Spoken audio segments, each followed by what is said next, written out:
Assalamualaikum warahmatullahi wabarakatuh. Hari ini kita masuk kepada pelajaran seni budaya dan kita bahas di bab 3, yaitu menyanyikan lagu secara solo atau tunggal. Diperhatikan ya. Dalam materi bab 3, kita akan bahas mengenai menyanyikan lagu secara solo atau tunggal. Dan dalam materi tersebut, kita akan bahas 5 poin. Yang pertama adalah jenis penampilan vokal solo atau tunggal, dan yang kedua adalah materi vokal, dan yang ketiga adalah teknik vokal, yang keempat adalah penampilan, dan yang kelima latihan improvisasi lagu secara solo atau tunggal. Dan untuk pertemuan hari ini kita bahas 2 saja, yaitu jenis penampilan vokal solo atau tunggal dan materi vokal. Sekarang kita masuk yang pertama, yaitu jenis penampilan vokal solo atau tunggal. Sebelum kita mengetahui jenis penampilan vokal solo atau tunggal dalam bernyanyi, kita harus tahu dulu apa sih sebenarnya pengertian dari bernyanyi tersebut. Adapun pengertian bernyanyi adalah aktivitas yang menyenangkan bagi siapa saja yang sedang bahagia, sedih, ataupun dalam keadaan yang tidak menentu. Karena dengan bernyanyi, hati menjadi terwakilkan lewat alunan musik dan lirik lagu yang indah. Ada beberapa jenis penampilan bernyanyi yang sering kita lihat seperti di televisi ataupun secara langsung di sebuah panggung. Ada yang bernyanyi sendiri dengan diiringi musik dari CD, ada juga yang tampil dengan band lengkap, lalu ada juga yang bernyanyi bersama-sama lebih dari 2 orang. Kemudian, semua penampilan tersebut tentunya memiliki keunikan dan sisi menarik yang berbeda, karena memang dari segi persiapan dan sarana pun akan memiliki detail yang berbeda di setiap jenis penampilan. Jenis penampilan vokal solo atau tunggal seringkali dinilai penampilan yang paling sederhana dan tidak banyak membutuhkan banyak sarana dan prasarana. Padahal sebenarnya sama saja, setiap penampilan vokal solo justru memiliki beban yang lebih berat karena seluruh keberhasilan penampilannya sangat tergantung kepada sang vokalis atau penyanyi itu sendiri. Sehingga dengan penampilan vokal solo atau tunggal bukan berarti gampang ya, bahkan itu adalah penampilan yang sangat penting, harus dipersiapkan. Karena keberhasilan penampilan itu tergantung kepada sang vokalis atau penyanyi itu sendiri. Sekarang kita masuk yang B, yaitu materi vokal. Dalam pembahasan materi vokal, di sini kita diperintahkan untuk menyanyikan sebuah lagu pilihan bersama. Kemudian, lakukan pengamatan terhadap 2 orang tersebut. Dengarkanlah apa saja perbedaan yang dapat kamu dengar. Karena kita tidak bertatap muka, maka kalian boleh menyanyikan lagu bersama dengan adik atau kakak kalian di rumah. Dengan demikian, dengarkanlah apa saja perbedaan yang dapat kamu dengar. Sehingga dari uraian yang telah kalian buat, akan ada perbedaan mendasar terhadap materi vokal yang dimiliki oleh 2 orang yang berbeda.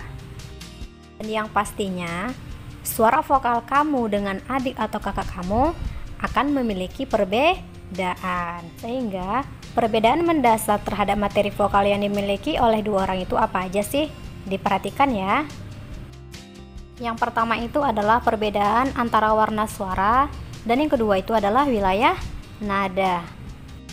Sekarang kita masuk ke yang pertama, yaitu warna suara. Kita misalkan ada 2 orang siswa ya.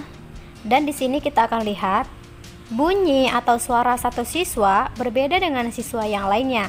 Hal ini dikarenakan getaran-getaran yang dihasilkan bentuk masing-masing pita suaranya berbeda.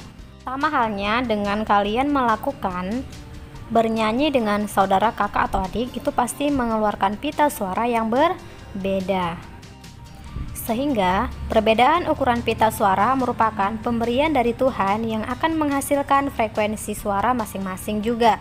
Dari perbedaan inilah dihasilkan warna suara yang berbeda. Warna suara ini jika dilatih dengan teknik vokal yang benar akan menghasilkan karakter vokal yang kuat. Jadi, jika kalian sering melakukan latih suara, maka suara kalian itu akan benar-benar menghasilkan karakter vokal yang kuat. Jadi semua itu butuh latihan. Sekarang kita masuk ke yang kedua, yaitu wilayah nada. Kemampuan seseorang dalam mencapai ketinggian dan rendahnya nada menyebabkan seseorang memiliki wilayah nada tertentu. Setiap orang memiliki wilayah nada yang berbeda-beda sesuai dengan ketebalan pita suara yang dimiliki, juga upaya seseorang itu dalam mengolah teknik vokalnya. Dengan kata lain, wilayah nada seseorang bisa bertambah dan berkurang sesuai dengan intensitasnya dalam berlatih olah vokal. Jadi, kemampuan seseorang dalam mencapai ketinggian rendahnya nada itu disesuaikan dengan intensitasnya dengan berlatih olah vokal. Jadi, semua itu adalah butuh latihan ketika ingin menguasai ataupun ingin mengetahui wilayah nadanya apakah bertambah atau berkurang. Kemudian, kita juga harus tahu bahwa pengelompokan wilayah nada itu akan disesuaikan dengan ambitusnya. Di antaranya, yang pertama, suara anak-anak, dan yang kedua, suara wanita, dan yang ketiga adalah suara pria. Dan di sini saya akan jelaskan satu persatu pengelompokan wilayah nada sesuai ambitusnya. Sekarang kita masuk ke pembahasan yang A, yaitu suara anak-anak. Wilayah nada suara laki-laki dan perempuan pada usia anak-anak mempunyai ketinggian yang sama. Perbedaan akan terjadi ketika anak laki-laki beranjak dewasa. Ada perubahan wilayah nada berdasarkan perubahan fisik yang mereka alami. Misalnya, tumbuhnya jakun di leher laki-laki. Berarti dengan penjelasan tersebut kita sudah mengetahui ya bahwa wilayah nada anak-anak laki-laki dan perempuan itu sama. Adapun batas wilayah nada yang dimiliki anak-anak adalah sebagai berikut. Yang pertama, suara anak-anak tinggi. Wilayah nadanya itu adalah antara C sampai F. Sedangkan suara anak-anak rendah, wilayah nadanya adalah A sampai D. Sekarang kita masuk kepada wilayah nada yang B, yaitu suara wanita. Suara wanita itu ada 3. Yang pertama adalah sopran, yang kedua adalah mezzosopran, dan yang ketiga adalah alto.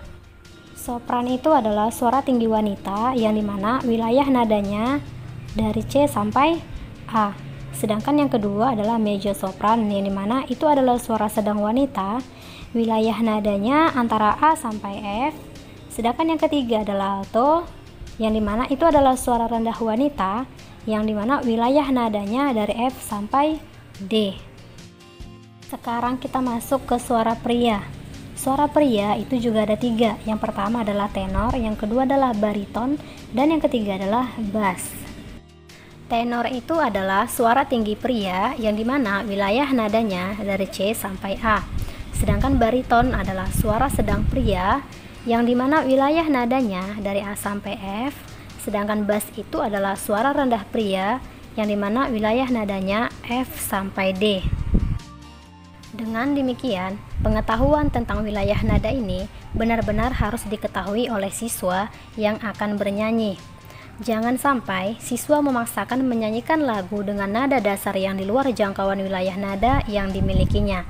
Jika dipaksakan, maka suara akan terdengar sumbang bahkan bisa merusak pita suara. Untuk mengecek wilayah nada ini, siswa dapat menggunakan alat musik piano atau keyboard, yang dimana penyanyi harus mempelajari dan mengasah teknik vokal atau teknik bernyanyi yang baik agar dapat membawakan lagu dengan baik dan benar. Adapun tugas kalian adalah yang pertama, jelaskan maksud materi vokal yang baik dan benar. Yang kedua, coba cari penyanyi Indonesia wanita yang memiliki suara sopran, mezzosopran, dan alto masing-masing 3.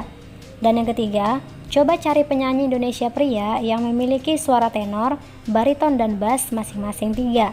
Dan yang keempat, coba jelaskan makna dari belajar seni musik menurut pendapat masing-masing. Dan yang kelima, apa guna bernyanyi dalam keadaan sedih? Demikian yang bisa saya sampaikan, lebih kurang saya mohon maaf.